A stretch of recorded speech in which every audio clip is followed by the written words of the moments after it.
നമ്മളൊക്കെ തീരെ പ്രതീക്ഷിക്കാത്തൊരു സമയത്ത് നമുക്കൊക്കെ ഒരു നിധി കിട്ടിയാൽ എങ്ങനെ ഇരിക്കും? കുറച്ച് വർഷങ്ങൾ പഴക്കമുള്ള, എന്നാൽ എപ്പോഴും നമ്മൾ മറന്നു പോയിട്ടുള്ളൊരു കാര്യം, മറ്റെന്തോ അന്വേഷിക്കുന്നതിൻ്റെ ഇടയിൽ അത് നമ്മുടെ കയ്യിൽ കിട്ടുക. ആ സമയത്ത് നമുക്കുണ്ടാകുന്നൊരു 100,000 മെമ്മറീസ്, നൊസ്റ്റാൾജിയ, ഫീലിങ്സ്, ഇതൊക്കെ പറഞ്ഞറിയിക്കാൻ പറ്റാത്തത്ര സുഖമുള്ള കാര്യങ്ങളാണ്. ഒരുപക്ഷെ ഇത് നമുക്ക് മാത്രമായിരിക്കാം നിധിയായിട്ടുണ്ടാവുക. കാണുന്ന ഒരാൾക്ക് പഴയ കുറേ സാധനങ്ങൾ എന്ന രീതിയിലായിരിക്കും അവരതിനെ കാണുക. ഇതുപോലെ നമ്മളിൽ പലരും സൂക്ഷിച്ചു വെച്ചിട്ടുള്ള കുഞ്ഞു കുഞ്ഞു കാര്യങ്ങൾ കാണും. ചിലപ്പോൾ നമ്മളുടെ ചൈൽഡ്ഹുഡിലെ ആകാം, അല്ലെങ്കിൽ സ്കൂൾ ഡേയ്സിലെ ആകാം, ചിലപ്പോൾ കോളേജ് ഡേയ്സിലെ ആകാം.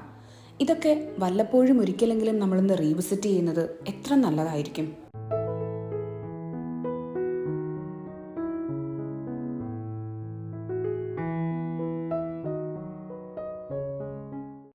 നമ്മുടെയൊക്കെ ഈ തിരക്കിൻ്റെ ഇടയിൽ ഒരുപക്ഷെ നമ്മളെ കാം ഡൗൺ ചെയ്യിക്കാൻ ഏറ്റവും കൂടുതൽ ഹെൽപ്പ് ചെയ്യാൻ പറ്റുന്നത് ഇങ്ങനെയൊക്കെയുള്ള കുറച്ച് കാര്യങ്ങൾക്കാകും.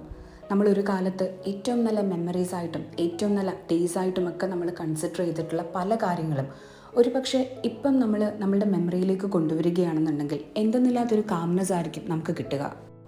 ഒരുപക്ഷെ ഒട്ടും തന്നെ വിലയില്ലാത്ത ഒരു ചെറിയ കടലാസ് തുണ്ട് പോലും ആകാം. എന്നാൽ അതുമായിട്ട് അസോസിയേറ്റ് ചെയ്യുന്ന എന്തെങ്കിലും ഒരു മെമ്മറി നമുക്ക് കാണും. ആ മെമ്മറീസിൽ പറ്റുകയാണെങ്കിൽ നമ്മളൊന്ന് റീലിവ് ചെയ്യുക. എന്ത് നല്ലതായിരിക്കും അത്.